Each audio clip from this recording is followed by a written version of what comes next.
lunchbox crammed with sandwiches, to lug other people's suitcases from one place to another. Dinner is on the table at 5:30 every evening. Dad does the cooking. Standard Dutch fare for the most part, cauliflower, meat and potatoes.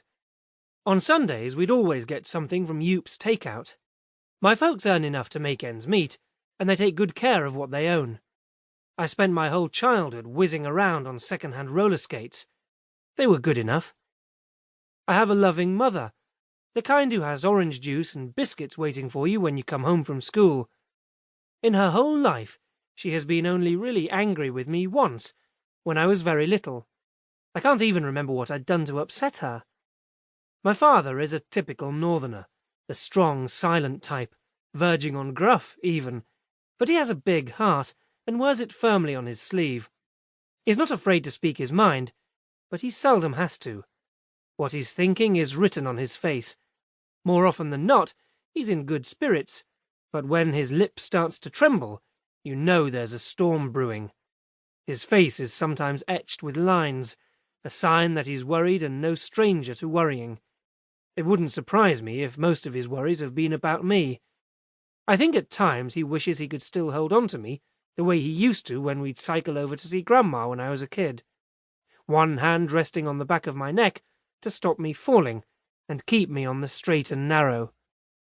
My sister is named Florcha. She's 2 years younger than me. We have always got along well. We were playmates all through childhood and happily spent entire days in each other's company. On weekends, when Mom and Dad were sleeping in, we'd creep downstairs in the cold, dark house and snuggle up under a blanket on the couch to watch cartoons. As a boy, I was always outdoors. When I wasn't knocking a ball around on the empty lot around the corner, or over by the noise barrier along the main road, you could find me playing soldiers or swimming in a lake, or the outdoor pool along the way. I was a member of the tennis club, the football club, the skating club. Lack of talent didn't stop me being fanatical about all three. I played for FC Dirkshawn and made my way through the junior ranks from the Fs to the Ds. Grandad used to come and watch me play every week, and he'd give me a guilder if I scored. Sometimes I was so eager to impress him, I would charge right through the defender. If we lost, I was in a foul mood. It was the same with every sport. I could fly into a rage if things didn't go my way.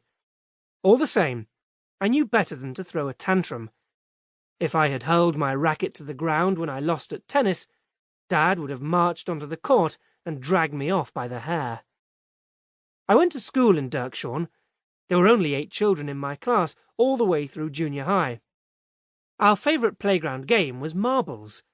I was determined to have more than anyone else. Sometimes I sold my marbles to the other kids, and then proceeded to win them back again. I must have earned hundreds of guilders that way. I saved it all up for later, to fulfill my dream of buying a flashy car. I have no idea where it comes from, my love of material things. Not from my parents, that's for sure. My sister has no appetite for bling either. Our summer vacations were much like everyone else's. Mom and Dad in the front seat of the car, Florcha and me in the back with currant buns, fruitella and comic books to keep us quiet. Most years we went camping in France to campsites with a swimming pool, a ping-pong table, and those toilets you had to squat over. It was either that or Centre Parks or Gran Dorado. A couple of weeks in a holiday bungalow that was exactly the same as the one next to it, and the one next to that, and the hundreds of others that filled the park. One thing's for sure, I was never one of those troubled kids who are destined to go off the rails from an early age. Our parents showered us with love. Our house wasn't a place of fighting or endless arguments. If anything, we were the opposite of a problem family. My boyhood can be summed up in a single word. Ordinary. Make that 2. Dead ordinary. 3. Love at first sight. It was my birthday present when I turned 11. My first racing bike. So beautiful I could have wept. Black with white accents, the colours of the Dutch professional PDM team back in the day, and Concorde emblazoned on the downtube. The frame was bought